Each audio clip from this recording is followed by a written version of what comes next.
Pertanyaannya, bagaimana seharusnya sikap seorang muslim dalam menerima masukan-masukan terhadap dirinya? Tafadhol Ustaz. Ya, kalau ada teman-teman sekalian kita lakukan dari sesuatu yang salah, kemudian ada yang memberikan masukan kepada kita, baik individu ya, ataupun misalnya atas nama rame-rame orang, yayasan, kelompok misalnya memberikan masukan, maka kita terima. Saya selalu melihat setiap kali ada kekeliruan yang kita lakukan, kemudian ada orang datang meluruskan kekeliruan tersebut, ini sebuah karunia yang luar biasa. Bentuk kasih sayang ke Allah kepada kita. Melalui dialah Allah ingatkan kita, kan gitu. Harusnya seorang muslim, dia menangkap ini sebagai sebuah pesan positif. Jangan dia malah melawan itu, gitu kan. Malah menentang, malah seakan-akan, enggak, saya salah pun tetap saya lawan itu. Itu tidak boleh, ya. Harusnya seorang muslim itu bijaksana, dewasa, ya. Dan semua orang bisa buat salah. Kata Nabi SAW, kullu ibn Adam khata'un wa khairu khata'in tawwabun. Semua anak Adam pasti salah dan sebaik-baik yang salah adalah segera bertaubat. Para nabi-nabi pernah buat salah nggak? Ada yang buat salah. Kan gitu. Kita tidak usah bicara nabi-nabi yang lain lah ya. Nabi Muhammad, antum kalau dengar baca tentang hadis syafaat ya. Hari kiamat nanti orang-orang kepanasan di mahsyar akan datang kepada Nabi Adam, datang kepada Nabi Nuh, datang kepada Nabi ya, Saleh, Shu'aib dan seterusnya. Pernah dengar ya? Kan semuanya nabi-nabi itu ngaku salah nggak? Ngaku salah. Saya pernah buat salah. Saya tidak berani, Allah murka hari ini, tidak pernah murka sebelumnya. Coba Nabi si fulan, coba Nabi, semua sebutin salahnya. Walaupun dalam riwayat dikatakan Nabi Isa alaihissalam tidak menyebutkan secara khusus salahnya. Lalu Nabi Isa mengatakan, cobalah pergi kepada Muhammad SAW. Dan Nabi SAW mengatakan, kalian mau tahu bagaimana nanti manusia mengenalku hari kiamat? Maka seperti itu jalurnya. Orang-orang nanti akan datang akhirnya kepadaku dan aku akan mengatakan, ini adalah milikku, ini milikku. Lalu beliau sujud. Lalu beliau mengatakan, aku pun sujud di bawah arsy-Nya Allah. Dan Allah membukakan puji-pujian yang belum pernah diberikan kepada hamba-hambanya. Sampai terdengar suara Allah mengatakan, ya Muhammad, irfa' ra'sak washfa' tushfa'. Hai Muhammad, angkat kepalamu, berikan syafaat, kau akan diterima. Syafaat baru Nabi SAW berikan dua syafaat. Syafaat yang umum, semua makhluk agar dihadiri oleh Allah SWT ke neraka atau ke surga, termasuk hewan-hewan dan segala macam. Karena kata Nabi SAW, Allah pun akan mengadili dua domba yang saling tanduk-menanduk di dunia. Kenapa ini menanduk, kenapa ini ya ditanduk. Kemudian syafaat khusus untuk orang-orang beriman. Nah, di sini teman-teman, Nabi SAW semua menyebutkan salahnya kan. Pertanyaan, apakah Nabi SAW juga pernah melakukan kekeliruan? Pernah. Nabi SAW melakukan kekeliruan, tapi Allah buat beliau maksum. Artinya kalau ada kekeliruan langsung diluruskan oleh Allah Subhanahu Wa Taala. Pernah dengar surat Tahrim? Ya, ayat pertamanya di mana Nabi SAW waktu ya beliau makan madu di rumah salah satu istrinya, Sallallahu Alaihi Wasallam, kemudian beliau ke rumah istri yang lain, istri lainnya cemburu.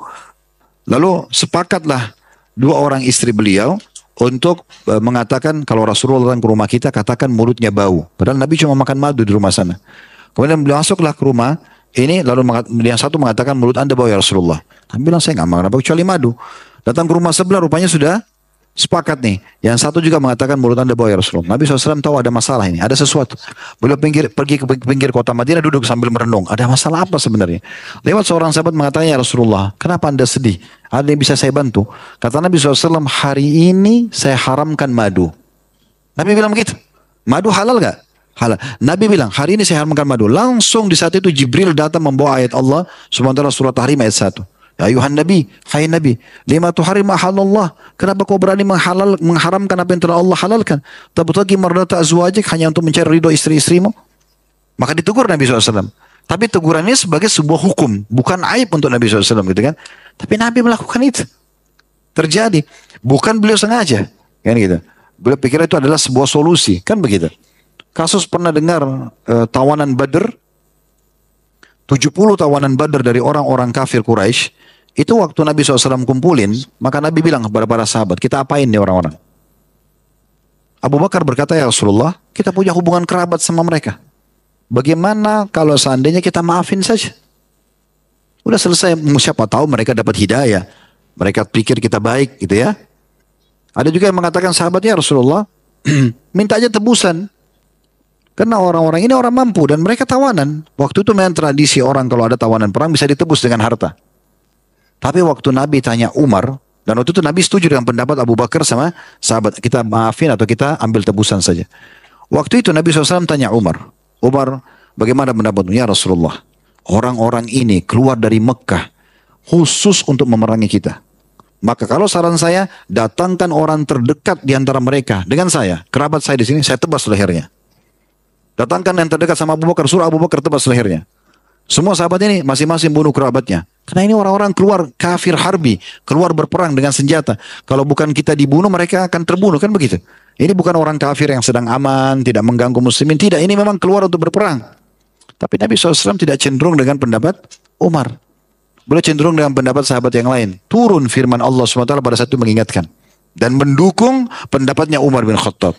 Harusnya dihukum mati mereka. Karena mereka ini keluar berperang, memerangi muslimin. Kebetulan aja mereka tertawan. Bukan orang menyerahkan diri, bukan. Memang dia sedang berperang. Cuma kalah duel, ya, ketangkaplah dia. Artinya kalau dia tidak dikalahkan, maka dia akan membunuh otomatis gitu. Ya. Dan sudah menjadi sejarah. Dalam sejarah peperangan muslimin dengan orang muslim, selalu tawanan-tawanan muslim dihormati, dilayani dengan baik. Karena kata Nabi SAW berbuat baik kepada para tawanan gitu kan. Tapi kalau mereka tidak ada seperti itu. Tawanan umat Islam habis dibantai. Kan? Jangankan tawanan orang-orang sipil kayak sekarang di Palestina. Mereka tidak peduli perempuan, laki-laki. Islam tidak ada. Dilarang bunuh anak-anak, dilarang bunuh perempuan. Gak boleh bunuh orang menyerah kan gitu. Tapi waktu itu Allah Subhanahu wa ta'ala menegur Nabi SAW. Kalau bukan karena keputusan Allah kepada kalian, maksudnya sudah ada takdir Allah, maka pasti Allah akan menyentuhkan siksa atau hukum pada kalian.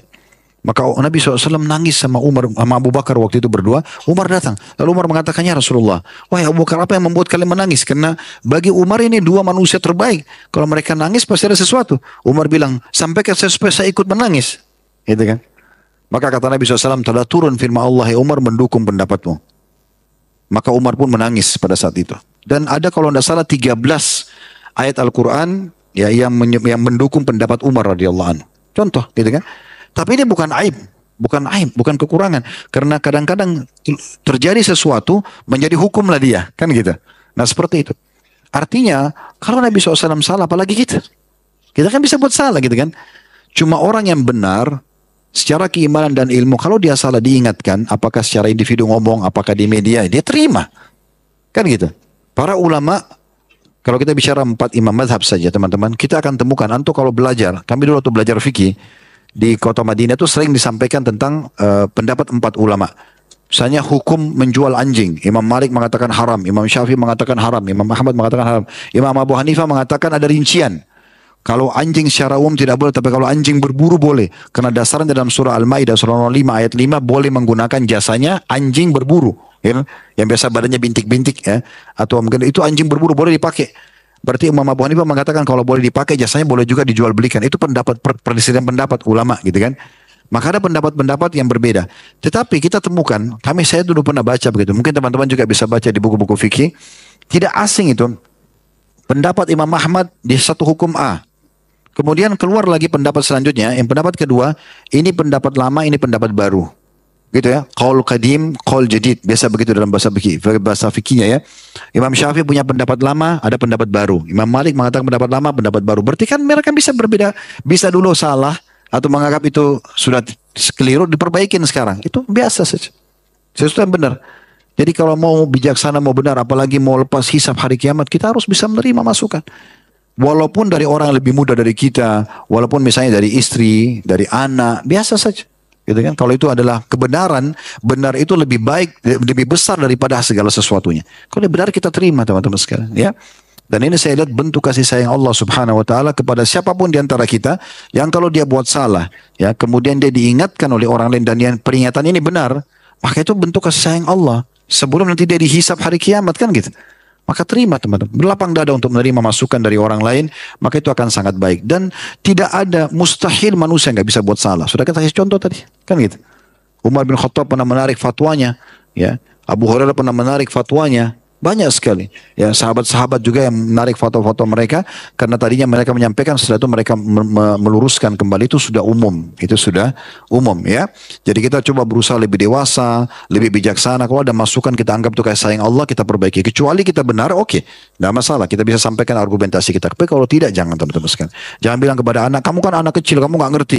Kamu istri kan, saya suami, saya harus begini. Atau apalah, ya mungkin atasan dari bawahannya, udahlah, kamu kan bawahan saya, nggak usah saya dengarkan, enggak. Tetap kita terima masukan tersebut, insya Allah itu adalah hal yang baik. Banyak kisah berhubungan dengan masalah ini. Ada tokoh-tokoh tabi'in, mereka membaca ayat dalam ta'limnya, kemudian keliru di akhirnya tentang sifat Allah. Ada satu Arab Badui datang meluruskan. Lalu dia lihat orang ini tidak ada simat, tidak ada tanda-tanda penuntut ilmu. Tapi dia bilang, bagaimana kau bisa tahu saya salah?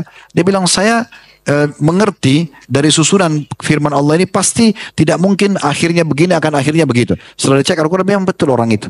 Tidak ada sesuatu. Dan dia menerima itu.